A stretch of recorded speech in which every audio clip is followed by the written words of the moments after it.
Halo semua, perkenalkan nama saya Bianca Nathaniela Putri Subagio dari kelas 10 E2 dengan nomor absen 8. Hari ini saya akan menjelaskan tentang sosialisasi dan pembentukan kepribadian dengan Ibu Guru Mapel, Ibu Ayu Widiansyah. Ayo kita bahas. Sosialisasi adalah sebuah proses sosial di mana seorang individu mendapatkan pembentukan sikap untuk berperilaku sesuai dengan orang-orang di sekitarnya.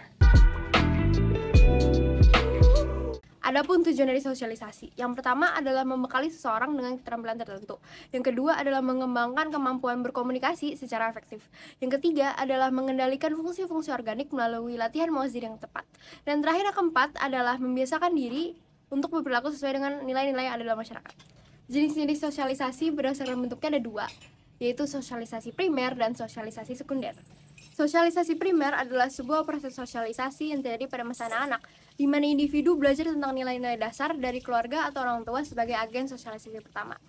Contoh dari sosialisasi ini adalah belajar berjalan, belajar berbicara, belajar bermain, dan lain-lain. Sosialisasi sekunder adalah sebuah proses sosialisasi yang terjadi pada masa remaja hingga dewasa, di mana individu belajar tentang nilai-nilai spesifik dari kelompok-kelompok sosial tertentu. Contoh dari sosialisasi ini adalah belajar berpakaian, belajar bermusik, belajar bersikap, dan belajar berorganisasi. Ada 4 tahap sosialisasi.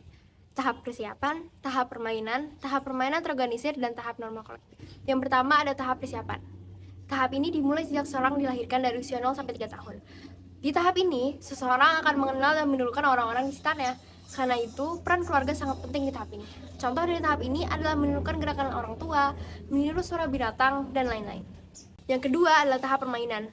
Tahap ini terjadi pada usia 3-6 tahun, di mana seorang anak akan menirukan peran-peran orang-orang di sekitarnya, tapi belum memahami maknanya.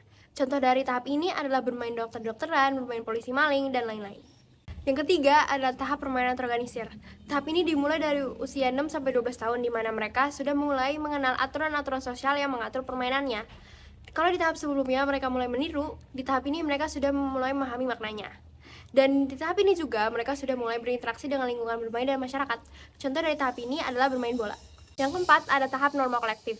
Tahap ini terjadi pada usia 12 tahun ke atas, di mana seorang individu mulai memahami dirinya sebagai bagian dari masyarakat yang lebih luas. Di tahap ini juga mereka sudah mengambil peran-peran masing-masing di dalam masyarakat. Contoh dari tahap ini adalah berpartisipasi dalam kegiatan politik, sosial, dan ekonomi. Di dalam sebuah proses sosialisasi, pasti terdapat seseorang yang terlibat di dalam proses tersebut. Nah, orang yang terlibat dinamakan agen sosialisasi. Ada 4 agen sosialisasi. Yang pertama adalah keluarga yang terdiri atas ayah, ibu, atau anggota keluarga lainnya. Yang kedua adalah kelompok permainan yang terdiri atas teman-teman sebaya. Yang ketiga adalah sekolah sebagai lembaga pendidikan formal. Yang terakhir yang keempat adalah media massa sebagai sarana komunikasi satu arah. Kepribadian adalah sifat-sifat atau ciri-ciri khas dari seorang individu. Ada 4 faktor pembentukan kepribadian. Yang pertama, ada warisan biologis yang merupakan keturunan yang dapat mengaruhi ciri-ciri fisik seorang.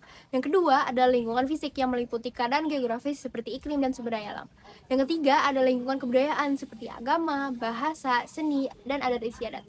Yang terakhir yang keempat adalah lingkungan sosial seperti keluarga, teman sebaya, sekolah, dan media massa. Karena penjelasan tentang sosialisasi dan pembentukan kepribadian sudah selesai, ayo kita simak video berikut.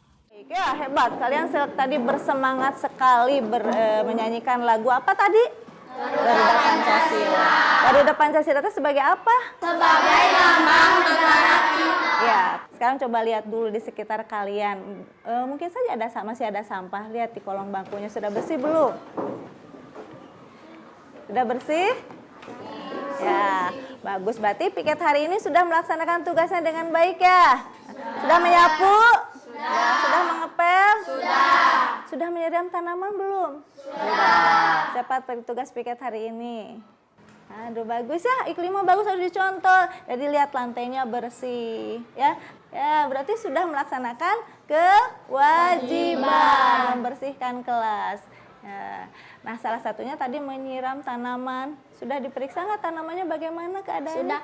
Tadi tanamannya subur dan sangat indah saat disiram. Wah, bagus sekali ya. Nah, kita harus menyayangi tanaman di sekitar kita karena sebagai makhluk hidup tanaman juga. Video tersebut merupakan salah satu contoh dari agen sosialisasi dan faktor pembentuk kepribadian, yaitu sekolah. Di dalam sekolah terdapat proses belajar mengajar, interaksi sosial antar sesama, dan penanaman nilai moral yang biasanya diberikan oleh guru. Sosialisasi di sekolah dimaksudkan sebagai suatu proses yang dapat membentuk kepribadian siswa sesuai dengan norma yang berlaku sehingga siswa tersebut dapat menyesuaikan diri dan bertingkah laku seperti kebiasaan pada umumnya. Dan sekolah juga merupakan sarana untuk bersosialisasi dengan teman sebaya yang merupakan salah satu agen sosialisasi pada anak. Nah, itu dia penjelasan materi tentang sosialisasi dan pembentukan kepribadian.